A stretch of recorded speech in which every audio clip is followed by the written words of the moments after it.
నా పేరు రామగిరి యాదగిరి. నేను మేడ్చల్ జిల్లా దొడ్డి కొమరయ్య సినిమా నిర్మాణ కమిటీ మేడ్చల్ జిల్లా కో కన్వీనర్ని.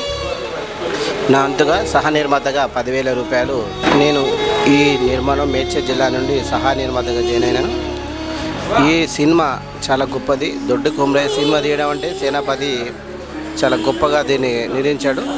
బీసీల అభ్యున్నత నాయకుడు, మన బహుజన నాయకుడు, రెండోది తెలంగాణ ఉద్యమకారుడు, తొలి దశ తెలంగాణ ఉద్యమకారుడు కనుక ఇతనికి శాయశక్తులకు వచ్చేసి మన సేనాపతికి ఆధ్వర్యంలో పనిచేస్తానని కోరుకుంటున్నాను.